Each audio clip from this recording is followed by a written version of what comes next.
Hi, we are the Linear Legends, and this is our final project.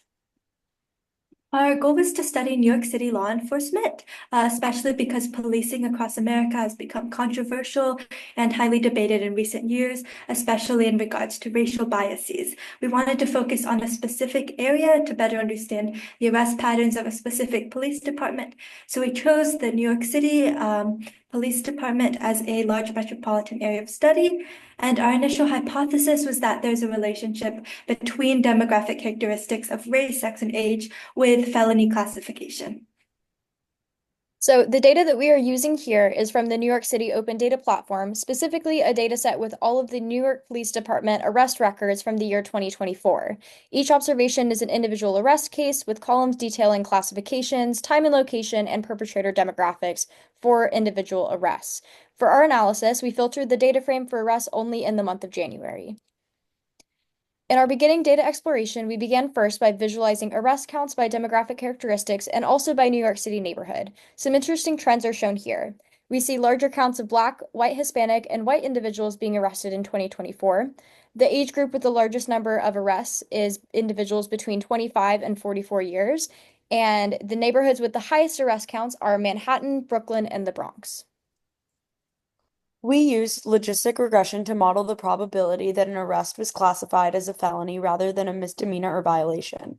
Our goal was to test how factors like race, sex, and age contribute to this outcome, both individually and in combination. We evaluated each model using ROC curves and AUC scores, which helped us understand how well the models classify felony arrests. This slide shows the results from our logistic regression model that predicts whether an arrest results in a felony charge based on race of the individual. On the left, we have the model coefficients. Not all groups were statistically significant, but the coefficient for Black individuals was 0.54, which corresponds to about 72% higher odds of a felony charge. On the right is the ROC curve for this race-only model. The area under the curve was 0.533, which indicates that race alone is a weak classifier for felony arrest status, just slightly better than random chance. Despite this low AUC, this model provided some of the strongest coefficients among our single variable models, suggesting that race contributes meaningfully to the disparity, even if it's not highly predictive on its own.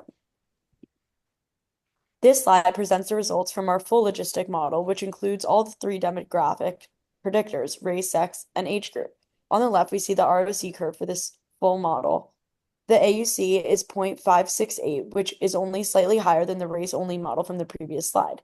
This tells us that even with all three variables combined, the model does not have strong predictive power, though it does improve marginally. On the right, we also tested an interaction model to examine whether the relationship between race and felony likelihood varies by sex. However, none of the interaction terms were statistically significant.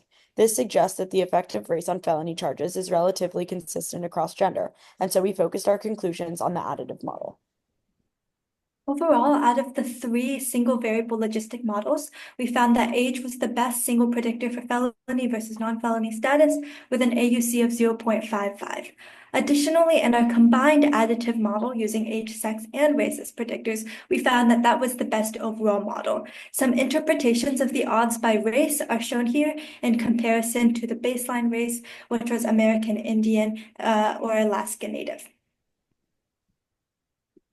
So, in conclusion, based on these AUC scores that we saw, the demographic variables in the dataset model don't strongly influence felony classification.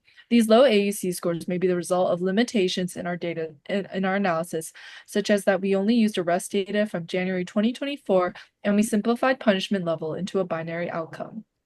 So, with it being an open dataset, we also had some validity concerns as shown on the slides. For future works, some ideas we had include expanding the time frame beyond January, testing other non-demographic variables to identify stronger predictors, and using more advanced modeling techniques. While our models don't show strong predictive relationships between age, gender, race, and felony charges, our exploration of arrest counts did reveal disparities across demographic lines.